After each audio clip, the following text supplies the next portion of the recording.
Maynila. Tinawag ng babaeng nakatayo sa kanto ang isang binatilyo. Paglapit ni Totoy, kinwelyuhan na siya at saka sinampal. Ang nanakit, isa raw barangay kagawad. Ang maaksyong balita, umpisa na. ISIS, inako ang 2 pambobomba sa simbahan sa Jolo, Sulu. Pero isang paksyon ng Abu Sayyaf, itinuturo ng mga otoridad. Cellphone, posibleng ginamit daw sa pag-detonate ng bomba. Yung diferensya ng timing ng isang blast at saka yung pangalawa around mga 12 to 15 seconds. Pope Francis at pamunuan ng simbahang Katolika sa bansa kinundena ang pag-atake sa Jolo. Pangulong Rodrigo Duterte, dismayado at galit daw sa nangyaring pagsabog. He was so angry. He is so disappointed. Rehabilitasyon ng Manila Bay, sinimulan na. 3 establishmento, pinatawan ng cease and desist order. Pero pwede pa rin daw mag-operate? Insidente ng pananakit sa isang dalagita ng grupo ng mga menor de edad na babae sa Pasig. Iniimbestigahan na ng DepEd. At sa celebrity action, Pinoy rock icon na si Pepe Smith, pumanaw na.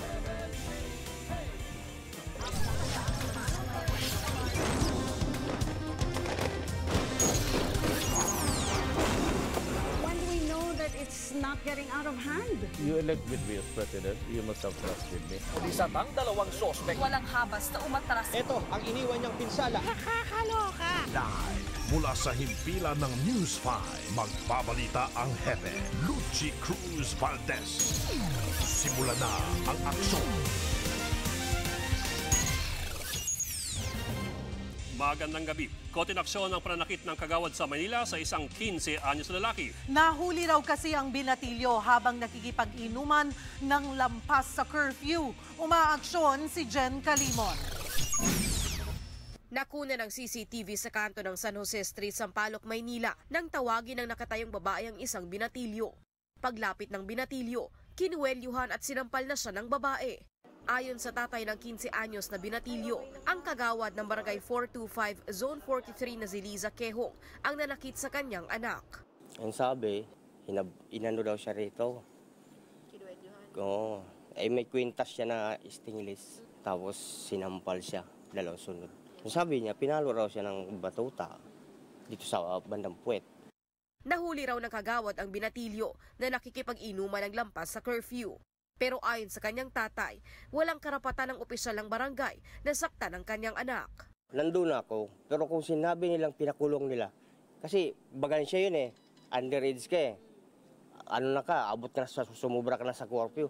Ang sinabi ko nga sa kanya, kung pinakulong niya, wala kang maririnig doon. Mas maganda pa nga kung pinatulog niya sa kulungan Kung hindi lang niyo sinaktan, wala kayong problema. Habang nangyayari ang pananakit, makikita ang isang pulis. Ang lalaking ito naman daw ang kanilang barangay chairman, pero hindi sila umawat.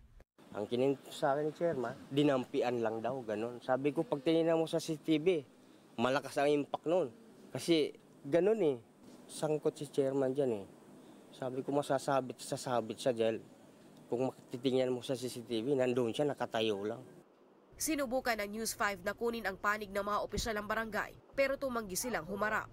Desidido naman ang kaanak ng binatilyo na kasuhan ang kagawad ng child abuse.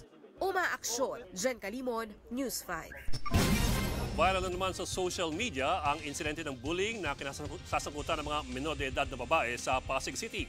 Ang insidente, iniimbestigahan na ngayon ng Department of Education. Umaaksyon si Justin Punsalang. Sa viral video na ito, makikitang umiiyak ang nakagreen na dalagita habang pinalilibutan ng iba pang minor de edad na babae na ang iba ay naka-school uniform pa. Sandaling tumigil sa pag-iyak ang na-corner na dalagita at pinahintulutan ng grupo ng mga babae na saktan siya. Hindi na samplim na ako.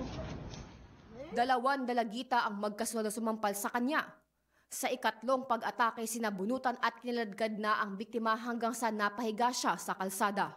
Nang matigil ang pananakit, umiiyak na umalis ang biktima habang naghamon pa ang isa sa mga nakaaway niya. Ako sa inyo yung mama niya sa bahay. Ikaw si mama. Sa bahay namin, sa waling-waling papunta. Nangyari ang insidente noong Huwebes sa Barangay Pineda sa Pasig. Pero nalaman lamang ito ng mga opisyal ng barangay kinabukasan matapos magkaroon na naman ng away ang grupo ng mga kabataan. Gantihan yan. Yung kabarkada nung sinampal, gumante. To give justice, nilabas nila yung video na eto, kaya namin inaway yan, para lang igante yung aming kaibigan. Ang ugat daw ng gulo, patutsiyadahan sa social media. Ang pinagsimulan talaga niyan is through social media, kantsawan doon sa social media, batuhan ng kanya-kanya mga inisan, yung mga grupo na yan. Pinagharap na sa barangay ang magkabilang kampo noong Sabado. Noong una, nagdesisyon ng biktima na hindi na magsampa ng reklamo, pero nagbago raw ang kanyang isip. Nung una, nagkaayos na yan. Kaya lang, nung nagkaayos na, pagtalikod lang ng both parties, narinig ng ating mga tauhan dito sa ating barangay na nagbabanta itong mga nanampal, na nagbabanta, nagagantihan na naman. Iniimbestigahan na rin ng Department of Education ang insidente lalo't pawang mga estudyante ang sangkot. Hindi po limitado na sa loob lang eskwelahan ang ating po pwedeng evaluate or tingnan. So nakita natin sa video na although ito ay nasa labas ng eskwelahan, ito ay pasok pa rin doon sa ating Child Protection Program at Anti-Bullying Regulations. Itinurn over na ng Barangay Pineda sa Bahay Aruga ang mga sangkot na kabataan. Isa sa ilalim sila sa counseling at rehabilitation kasama ang kanilang mga magulang. Umaaksyon, Justine Punsalang, News 5. Patay naman ang drug suspect na nanlaban daw sa buy-bust operation sa Obando, Bulacan. Nakatunog umano si John Michael Kabigting na asset pala ng PNP ang katransaksyon niya. Dito na raw siya nakipagbarilan sa mga pulis. Na-recover sa crime scene ang 5 sachet ng hinihinalang shabu at kalibre 38 baril. Napag-alaman ding dati nang sumuko sa mga otoridad ang napatay na suspect. Nakatanggap po kami ng information na patuloy pa rin yung kanyang illegal na transaction, lalo na yung pagbibenta ng illegal na droga, itong shabu. Involved din po siya sa mga robbery hold-up, series of robbery hold-up dito sa, hindi lang dito sa lalawigan ng Bulacan, kundi sa NCR din po. Susunod, Adyang Group na konektado sa Abu Sayyaf, hinihinalang nasa likod ng pagsabog sa Holosulu. Pangulong Duterte nagpunta na sa blast site. Pope Francis kinundena ang pag-atake sa simbahan sa Hulo. Ilang establishmento sa paligid ng Manila Bay na lumalabag sa environmental laws, pinutulan ng supply ng tubig. At panukalang ibaba sa 12 anyos ang edad ng maaaring managot sa batas, pasado na sa Kamara. Ang detalye abangan sa pagbabalik ng aksyon.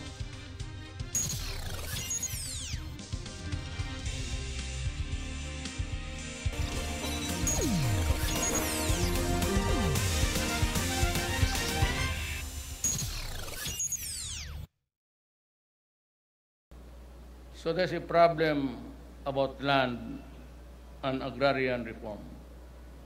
Dito po, I was trying to figure out if nandito si Castriciones, the DAR Secretary, kasi gusto ko siyang tanungin, and I hope he would be around next time, na gusto ko siyang tanungin if there's still available lands, government lands, ang uunahin ko dito banda sa inyo. Kasi yan ang the most fertile issue ng komunista. Diyan sila ituturo nila yung I have been a keen student of socialism. Totoo yan, sabi nga ni Sison, I am a poor student of socialism. Kasi kilala niya ako na maestro ko siya. He was my teacher, Lava, Lansang, Lapos. Yung puro big time na sa Hukbalhap noon, dumaan ako. Kaya ang utak ko, it's tainted with a strong desire for equality. Nagpunta kami ng Mindanao, kaya nga ang gusto sana namin, hindi naman nangyari. and it's the most fertile issue until now in Central Luzon, in the Visayas, lalo na yung Bacolod, mga sugarcane plantations. Of course, ngayon, medyo down na because the thing is about fructose, hindi na talaga sugar. So, but the dynamics are still there. Alam mo, sinabi ko sa military, pati sa police, at sabihin ko na sa inyo lahat, we can never solve this problem in the Philippines unless we are able to tackle the issue of land reform. Kailangan talaga, kung maaari lang, mabigyan ang, land is really very expensive now. Even to own a few meters of land under the sun on a very small planet is already something which can mean big to somebody. Kaya dito unahin ko, if there's still government lands, pag-aralan na lang ninyo yung mga agricultural on the itong uphill. I will within the 3 years of my remaining, ibibigay ko sa inyo lahat yung lupa ng gobyerno dito. Wala ang silbi. Sabihin ko sa inyo, sa mga administrator, for what? Why are we hanging to those vacant lands when we can use them to satisfy the fundamental desire of every Filipino, not only agricultural workers, but all to own a land. Ngayon, mapresyo na yung lupa ngayon. Because at 110 million, we cannot be so generous to all. But yung naiipit, ibigay natin. We have to snuff the life of the communists. Pwede akong sumali ng Communist Party of the Philippines. Ang problema, ang hindi ko kaya, and I cannot reconcile with the fact that I have to kill my own Filipino brothers to wage a war for 52 years for nothing. Yan sinasabi ko sa komunista. You have jeopardized cause sorrow and misery to the country fighting for a lost cause. Wala na yung iduluyan ng komunista. It's over and done with.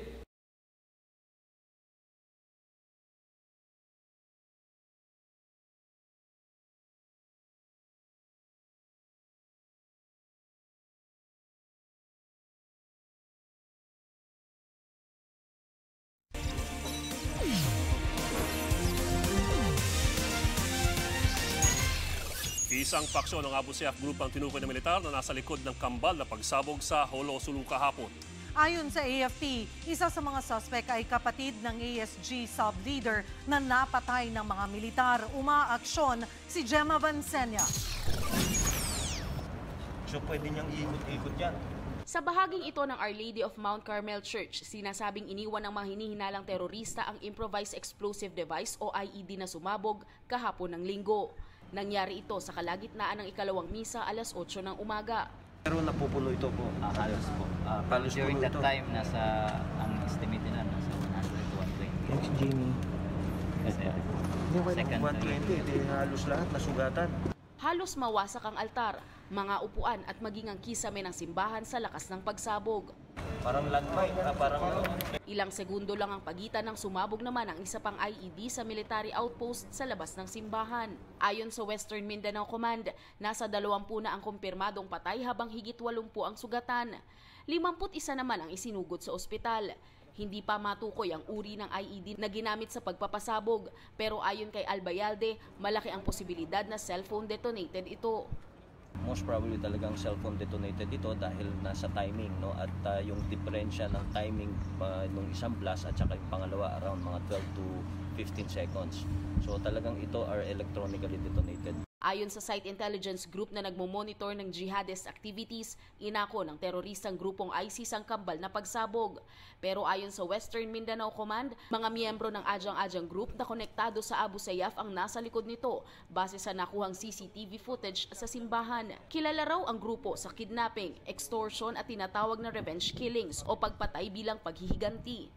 Isa raw sa mga nakuna ng CCTV si alias Kama na kapatid ng napatay na Abu Sayyaf sub-leader na si Sukara Ingog.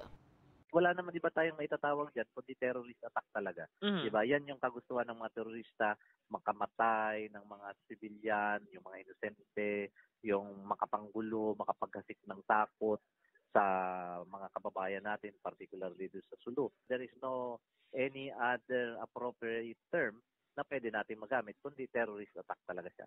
Ayon naman kay Albayalde, wala pang ebidensya na suicide bombing ang mga pagsabog. Tinitipon pa ng mga otoridad ang fragments ng mga ginamit na bomba para matukoy kung sinong grupo ang may pakana nito. May mga tinitingnan tayong mga threat groups. Kapag nakuha natin yung o na-reconstruct natin yung IED na ginamit, then from there most probably malalaman natin kung sino gumawa. Usually kasi yan may mga signature kung tawagin. Sa ngayon, naka-lockdown na ang buong Hulok kasabay ng pagpapatupad ng PNP at AFP ng heightened alert sa buong bansa. Umaaksyon, Jem Avancenia, News 5. Inundina ng Santo Papa at ng Catholic Bishops Conference of the Philippines ang pagsabog sa Holo Sulu. Si Pangulong Duterte naman nagalit at nadismaya sa nangyari lalo't nasa ilalim pa rin ng martial law ang Mindanao. Umaaksyon si Maricel Halili. Ilang oras matapos dumalo sa closing ceremony ng World Youth Day sa Panama, humarap sa publiko si Pope Francis para kondenahin ang kambal na pagsabog sa Holo Sulu. A Cristo y a la Virgen también encomendamos las víctimas del atentado terrorista. We ask Christ and the Virgin for the victims of the terrorist attack that took place this Sunday in the Cathedral of Jolo in the Philippines. While Mass was taking place, I reiterate my most firm rejection to this episode of violence that spreads mourning to this Christian community.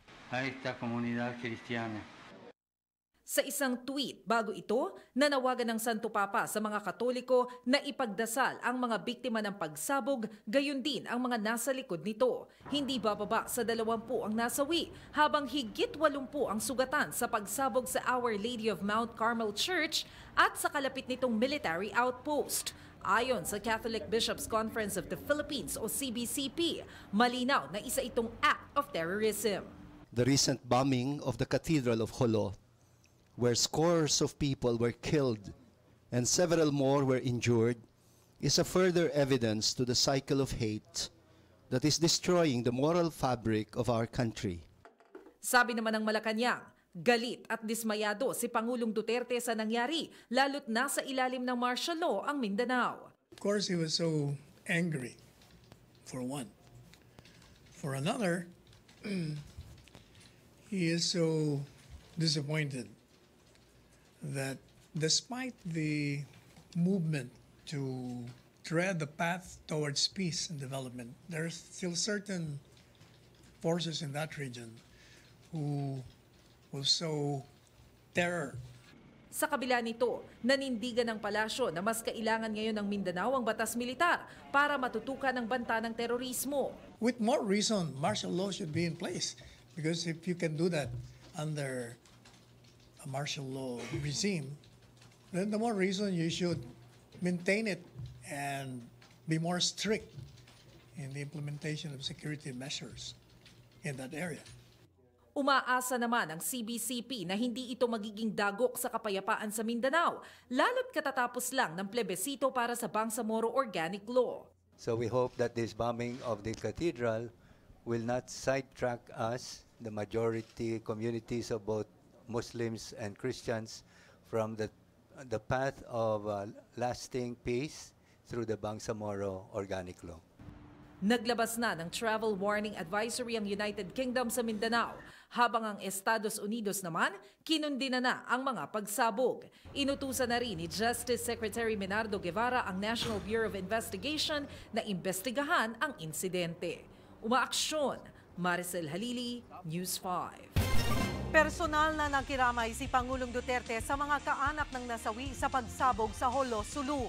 Nangako ang Pangulo ng tulong para sa mga namatayan. Nag-inspeksyon din siya sa blast site sa Our Lady of Mount Carmel Church sa Hulo, kasama sina Davao City Mayor Sara Duterte, Interior Secretary Eduardo Año, Defense Secretary Delphine Lorenzana at National Security Advisor Hermogenes Esperon. Inatasan daw ng Pangulo ang militar at pulisya na durugin ang Abu Sayyaf na sinasabing nasa likod ng kambal na pagsabog. Kahit pinatawan ng cease and desist order, pwede pa rin daw mag-operate ang 3 establishmentong nagtatapon ng wastewater sa Manila Bay. Pero ayon sa Interagency Task Force, pinutulan naman ang mga ito ng supply ng tubig. Umaaksyon si Sheila Francisco. Sa isang solidarity walk mula Quirino Grandstand sinimulan ang opisyal na paglulunsad sa rehabilitasyon ng Manila Bay kahapon. Kasabay nito, nagkaroon din ng cleanup drive. Agad ding nasampulan ng 3 establishmentong na bistong naglalabas ng wastewater sa Manila Bay. Binigyan ng Interagency Task Force ng Cease and Desist Order ang Aristocrat Restaurant, Gloria Maris Shark's Fin Restaurant at The Esplanade. Sa kabila nito, pwede pa rin mag-operate ang mga establishmento. Yun nga lang, pinutol ang koneksyon nila sa tubig.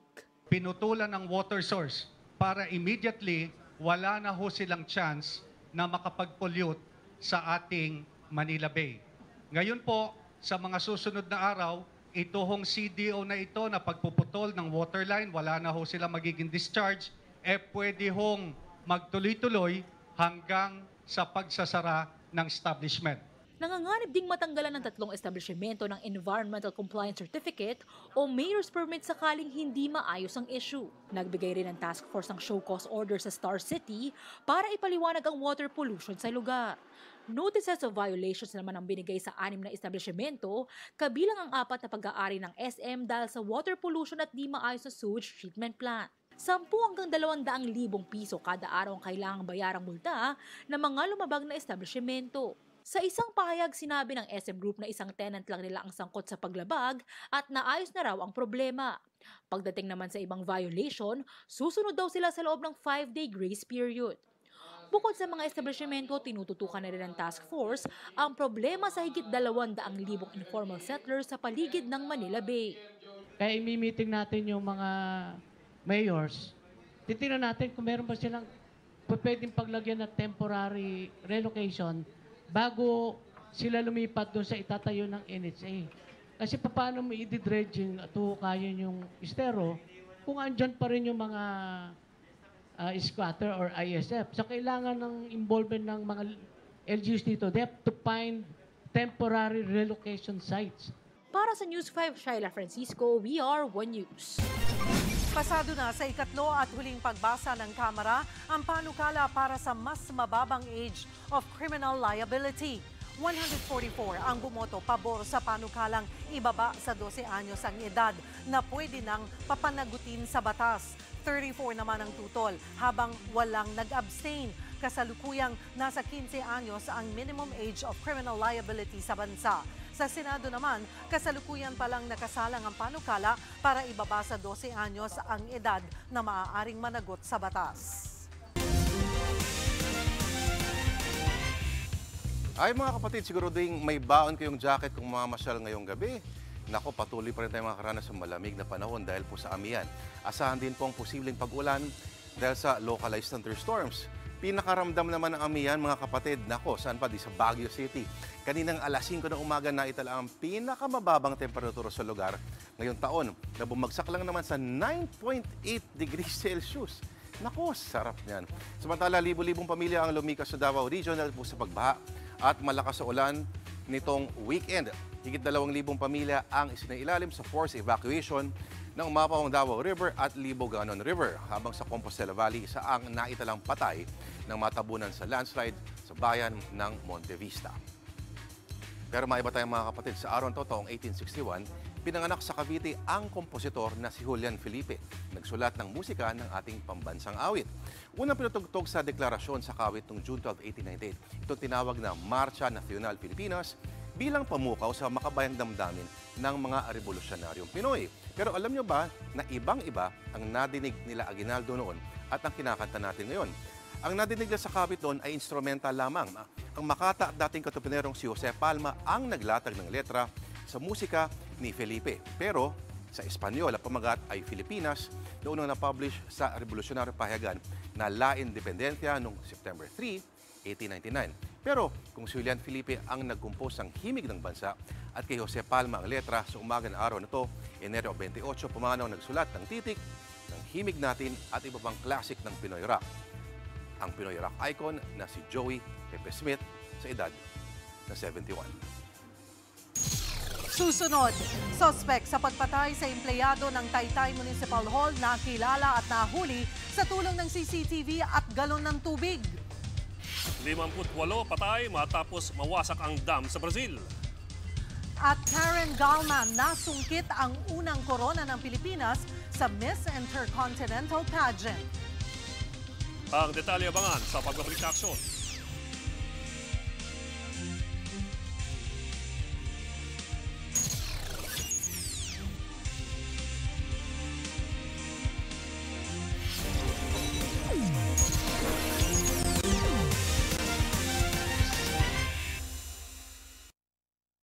This is why today I proudly join my Moro brothers and sisters as we convene this Peace Assembly in support of the ratification of the Bangsamoro Organic Law. Your approval of this law will not only serve as an expression of your desire to end more than half a century of armed struggle in the region. It will also serve as a testament to your determination to bring genuine peace and development in Muslim Mindanao through an autonomous government that truly represents and understands the needs of the people. Alam mo, nung nagkampanya ako, I visited Cebu. So nandun ako sa mga touches ng tapos nakita ko yung estatwa ni Magellan, masyadong malaki. Tapos pagtingin ko doon kay Lapu-Lapu, yung sa ano, bakit ang buang na ito? Ito yun dito, nagpunta dito, nagwala, nagkagulo tayo. Ang monumento niya, mas malaki pa doon sa pumatay sa kanya. Yun ang matapang. Yung Moro na si Lapu-Lapu. Ano makita mo yung headband niya, no? Depicted in the picture. Of course, wala namang ano.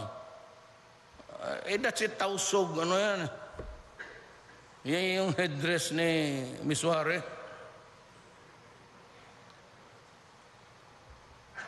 Kaya nung, alam mo, nung when I was a congressman,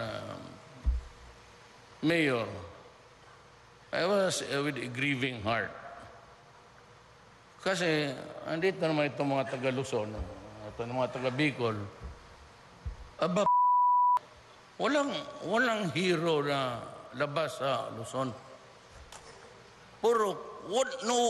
Walang problema. Gregorio del Pilar, Juan, galit rin sila sa mga banyaga. But ang napili nila na hero, puro Tagalog, Ilocano. Ilocano, matatapang rin yan. Ang ating warriors dito sa Pilipinas, the Moro warrior, Tausog. Hindi ako believe dyan sa mga... Pero yung mga Abu Sayyaf, hindi talaga natin ugali yan. You do not kill an 8-year-old boy because of no ransom paid. Diyan ako, hindi, tsaka na ako. It would take maybe 1 year for me to talk to them para because I do not simply like the idea of cutting heads of people, innocent people. Pati yung bata na kinidnap na hindi naman. What's the sense of doing? It is not, huwag nila kong gulahin.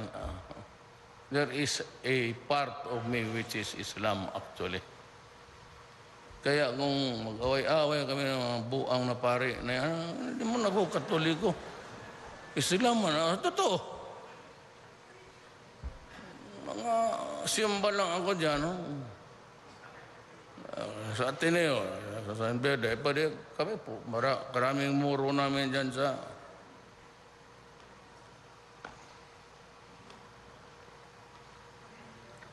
pinakamaraming muro sa Manila Aral San Beda. Pinakamarami. Ilocano pati Moro. Ang San Beda. Pero sana makausap natin si... And I'd like to thank also, well, in a way, si Sator, pati si ano...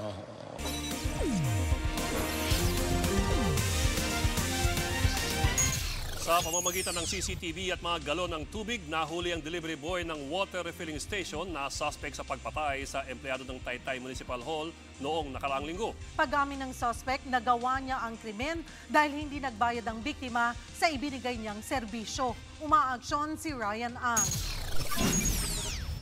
Enero 20 ng umaga natagpuan ang bangkay ng 53 anyos na si Salvador Alcantara sa inuupahan niyang bahay sa Cubao, Quezon City. Nakuha sa crime scene ang kutsilong ginamit sa pagpatay. Nawawala rin ang cellphone ng biktima. Ayon sa otoridad, walang forced entry sa bahay, kaya posibleng kilala ng biktima ang suspect. Noong gabi bago na-discover ang bangkay, nakuna ng CCTV si Alcantara na nag-alakad kasama ang isang lalaki. Ang lalaki sa CCTV na huling nakasama ng biktima. Nakilala sa pamamagitan ng mga galon ng distilled water na nakita sa kanyang bahay. Sino ba may access doon sa bahay? Usually, mga delivery boy yan, kamag-anak, kapitbahay. And nakita nga nila yung brand ng water na nagdi-deliver. So, chinek lang kung kakilala ito. And it turned out, dalawa yung naka-positive ID from the CCTV footage. And operation was conducted. Kinilala ng kanyang mga katrabaho ang lalaki sa CCTV footage na si Joven Nevasco, isa sa mga delivery boy ng water refilling station. Hindi na raw siya pumasok mula noong 19 ng Enero, ang araw kung kailan nangyari ang krimen. Kinontak si Evasco ng mga kasamahan at nakipagkita siya sa Antipolo kahapon. Dito na siya inaresto ng mga tauhan ng QCPD. Nakuha sa kanya ang isang resibo ng sanglaan kung saan niya dinala ang ninakaw na cellphone. Aminado naman si Evasco sa krimen. Sinaksak ko po sa likod po.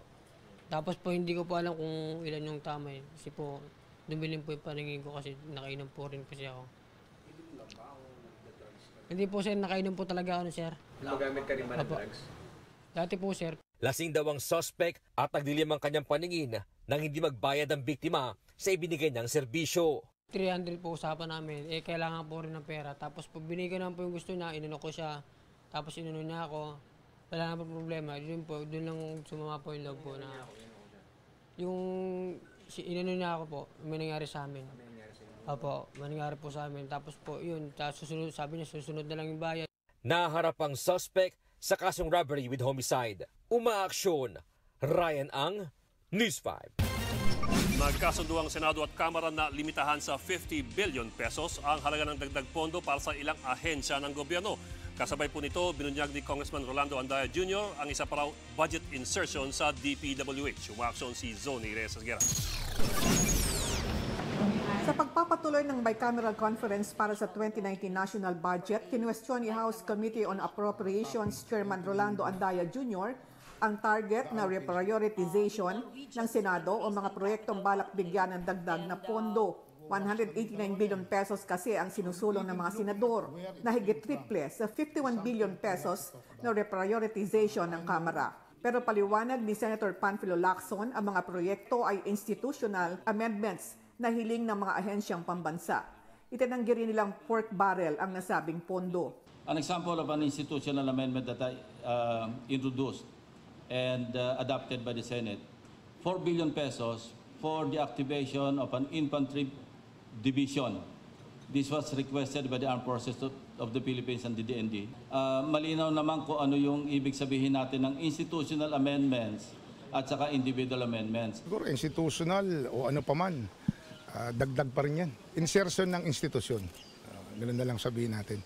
It's all the same. Yung epekto pareho lang. Great advantage. Ayon naman kay Andaya, magiging prioridad ng Kamara ang mga dagdag na pondong rekomendasyon ni Speaker Gloria Arroyo, tulad ng 20 billion pesos para sa Department of Agriculture, 10 billion pesos para sa DOH at 350 million para sa pabahay sa Quezon City. Sa huli, nagkasundo ang mga miyembro ng BICAM Committee na ipako sa 50 billion peso ceiling ang reprioritization ng mga proyekto. Pero hindi mo na tinukoy ang mga ahensya o programang makakatanggap ng dagdag na pondo. Kasabay nito, ibinunyag ni Andaya ang umano'y panibagong natuklasang 51 billion peso insertion para sa DPWH para sa 2019 national budget. Bukod pa raw ito sa naunang kontrobersiya na 75 billion pesos na binusisi ng Kamara bago ipasa ang pambansang budget. Yes, the amount was the same, 488, but the projects inside were totally different from what they were asking for. But this 51, again, if we both agree na hindi kailangan, because the info I got was these were never vetted by the Public Works and they cannot implement this. So if we agree, that's 51 in your pie. We intend to keep the same amount. Sinuspinde muna ang BICAM meeting para bigyan daan ang caucus ng mga senador. Umaaksyon, Sonny Reyes Esguera, News 5. Hindi bababa sa 60 kandidato sa pagkasenador ang lumusot sa screening ng Commission on Elections. Nitong weekend, inilabas ng COMELEC ang nasabing listahan. Binubuo ito ng 76 na pangalan, pero may 13 pang nanganganib na matanggal ayon sa COMELEC. Sa February 12 na ang simula ng campaign period, pero sa mga tatakbo sa national posts.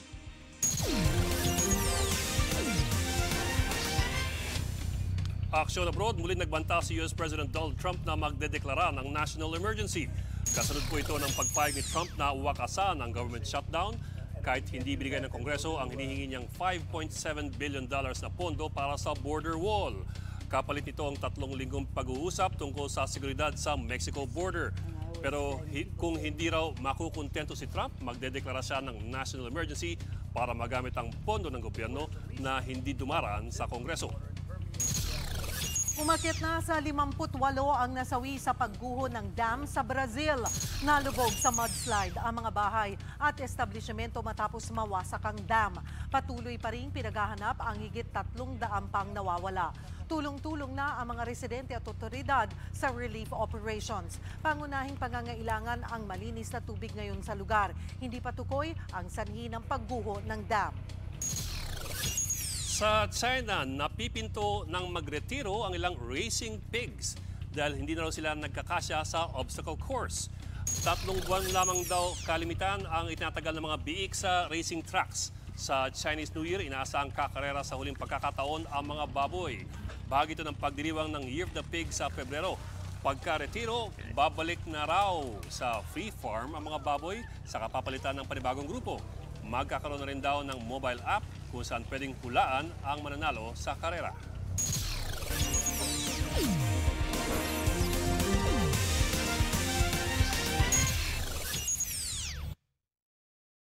Pero sa totoo, seriously now, alam mo, galing ako Lucena kahapon. And nagsalita ako doon. I purposely went there. Kasi malakas ang NPA. Ako naman ang mensahe ko ganito. Huwag kayong mga radical. Alam mo, I was around pag-umpisa nito, estudyante kami. And that was about more than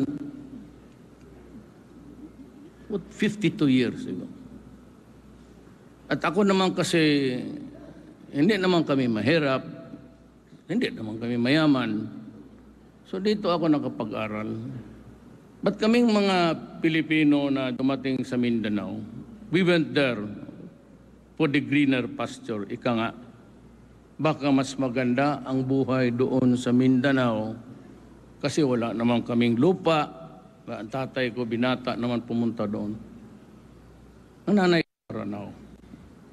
But fundamentally, the purpose of so many Filipinos who migrated, mga Ilocano, Ilonggo, went there because of the promised land.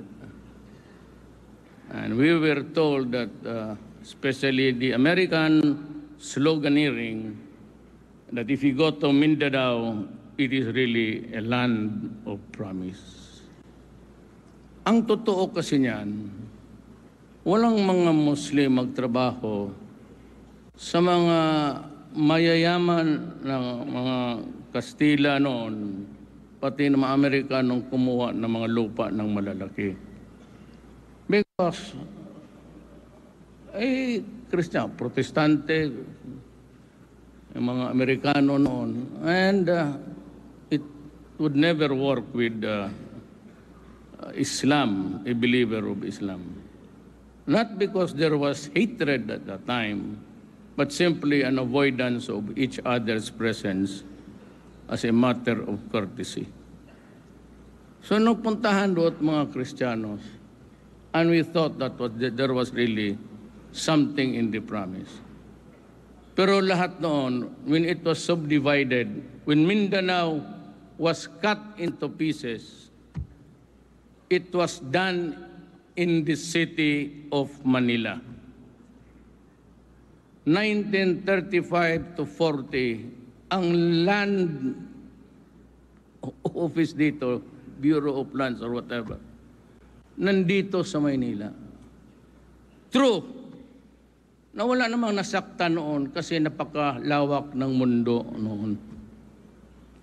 But over time, because of the migration, medyo crowded ang Mindanao.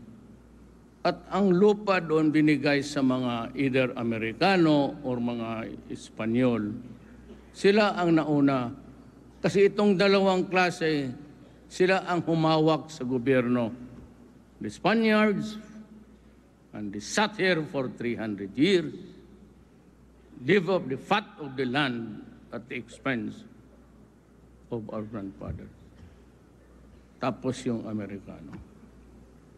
So sila yung nakinabang. Yung lupa na yan na away, hindi yung imbento ng, hindi sa mo kasahulan ng Pilipino o kadamutan ng tao, either Muslim or Christian. It was the way it was set up because hindi tayo. Inuna nila, tapos tayo. Kaya yan ang gulo ngayon. But butit na lang, sinabi sa akin ni General Anyo na everything went well and I think the yes vote for BOL won.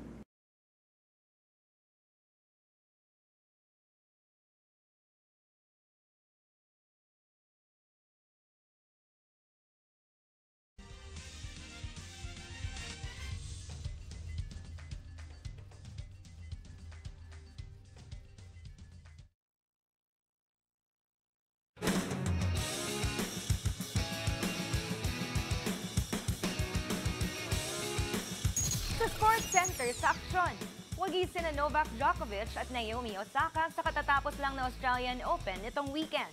Sa post-game video, proud na ibinandera ni Djokovic ang Serbian flag matapos talunin ang rival na si Rafael Nadal 6-3, 6-2, 6-3. Motivated daw si Novak na habulin ang all-time men's record na 20 Grand Slam titles na hawak ni Roger Federer.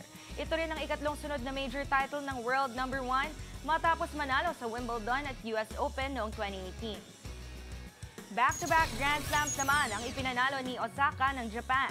Sa isang tweet, pinasalamatan ni Naomi ang mga bumubuo ng kanyang team matapos patumbahin ng Czech na si Petra Kvitova sa finals. Dahil dyan, tuluyan na niyang nakuha ang world number 1 rank sa edad na 21 years old. Siya na rin ang kauna-unahang Asian na naging world number 1. Samantala, isang linggo matapos manalo kay Adrian Broner, may humahamon na agad kay pambansang kamao Manny Pacquiao. Siya si WBA welterweight super champion Keith Thurman na handa na raw labanan si Pacman ngayong taon. Kasunod ito ng pagkapanalo niya laban kay Josecito Lopez nitong weekend. Undefeated sa loob ng 29 fights si Thurman at mas bata ng 10 taon sa 40 years old na si Pacquiao. Wala pang sagot si Pacman sa hamon ni Thurman. Pero nauna nang sinabi ng Pinoy ring icon na handa siyang labanan ang kahit sino sa welterweight division sakaling hindi matuloy ang rematch nila ni Floyd Mayweather Jr.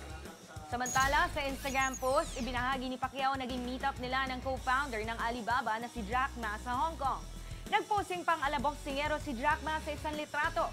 Tinatayang nasa $36.4 billion ang pinagsamang net worth ng dalawa o halos 2 trilyong piso.